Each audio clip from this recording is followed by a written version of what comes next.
আসসালামু আলাইকুম। পারুল পাকঘর থেকে চলে এলাম আমি ঢাকায় আমাতারি। অনেকদিন গুঁড়া মাছ খাওয়া হয় না, তাই ভাবছি আজকে গুঁড়া মাছ চচ্চড়ি করব আর সাজনা দিয়ে ডাল রান্না করব। এই যেখানে মুগ ডাল আর মুসুরির ডাল ভিজিয়ে নিয়েছি, এখানে সাজনা নিয়েছি।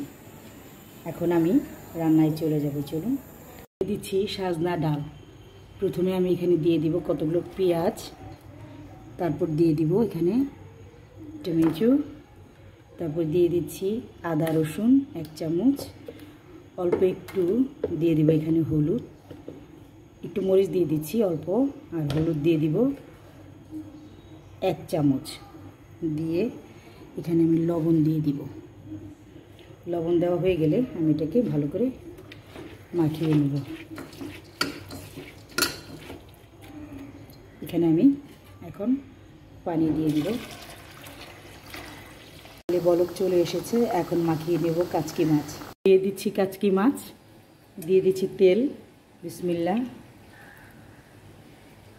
এখন আমি এখানে দিয়ে দিব পেঁয়াজ কুচি, দিয়ে দিলাম মরিচ, তারপর দিয়ে দিচ্ছি হলুদ, আধা চামচ দিয়েছি মরিচ, 1 চামচ হলুদ, তারপর দিয়ে দিলাম আদা রসুন আধা চামচ, তারপর দিয়ে দিচ্ছি টমেটো অ্যাড করে দিচ্ছি এখানে, দিয়ে একটু লবণ দিয়ে দিব আধা চামচ, দিয়ে এটাকে ম্যারিনেট করে নিব। ভালো করে মাখিয়ে দিয়ে দিচ্ছি এখানে ধনিয়া পাতা, কাঁচামরিচ, তারপর অ্যাড করে দিব এখানে পানি দিয়ে আমি চুলায় হিট দিয়ে দিব।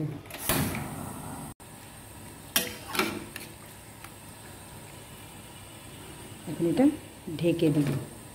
তো এখন আমি কি রান্না করছি চলুন তো দেখি। এখানে ডাল হচ্ছে, এখানে চিংড়ি মাছ দিয়ে দিলাম, ডালে সাজনা আর কাঁচামরিচ দিয়ে দিলাম। তো এখন আমি কাচকি মাছে দিয়ে দিব কয়েকটা কাঁচা আম, কিছু আর একটু লবণ অ্যাড করে দিলাম। হয়ে যাচ্ছে, কিছুক্ষণের মধ্যে এটা হয়ে যাবে, ডালও হয়ে যাবে। চিংড়ি মাছের ভুনাও হয়ে গেছে আমার কাচকি মাছের ভুনা।